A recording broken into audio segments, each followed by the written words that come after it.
Hei tā ngā mātanga hītori Māori, tohunga tikanga Māori anō rā hoki, kua tai Marika ki te wā, e ako ai ngā tamariki o tēnei whenua i ngā kōrero mō tēnei whenua tonu. Nā reira e mihi ana rātou ki te whakarewatanga o te takanga o te wā. Anei rā a te o Kiwa McLean. He pukenga, he wānanga, he kōrero tuku iho.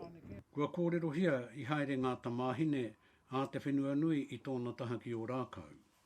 E huro nei kua whakapūmautia te hītori ake o Aotearoa. Ko te tuatahi tonu, me nā kai Aotearoa koe noho ana, me ako koe i ngā kōrero o Aotearoa. I ngā kōrero o te iwi, nā rātau i taunaha tuatahi Aotearoa, me te iwi hoki i haere mai imuri. Hai tāna he take kua roa e aro kore tiana e te pūnaha mātauranga. He hara i te hapa, he hara tino nui tērā. He hara kai kiri tērā. Te whakakāhore i tōna ao hītori, āna kōrero, āna o nā kawa, āna tikanga. Ko ngā kaupapariri whenua te kai whakahihiko i te rangatahi. I puta i te kōrero ko te pūtake o te riri te kai whakarangatira i ngā tīpuna, te kai whakakotahi i ngā iwi, te kai whakāko i ngā whakatipuranga. Koe nei ngā hītoria kāre anō kia tuhia.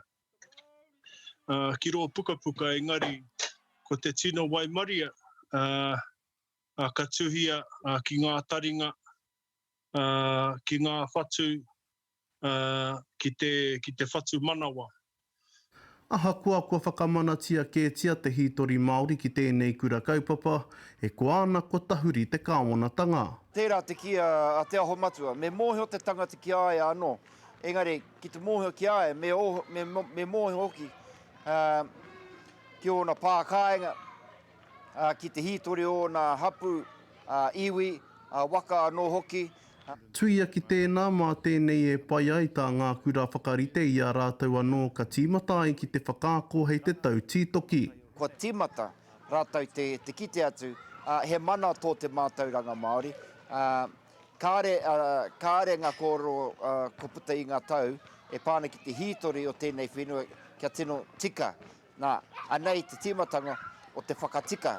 Kia rono ai, kia mōhio ai rātou i ngā kōrero nā te Māori mo te āhua o te noho ki Aotearoa nei. Kauaka mo te wā o te pū, engari mai anō i o tātou mātua o te pō, taka mai ki a tātou i tēnei ao. Nau mai e taku hītori, nau mai e aku kōrero ki te whaiau ki te ao marama. Eke ana te kōrero me tiro whakamuri, kia ngā whakamua. Te o Kiwa McLean, te karere.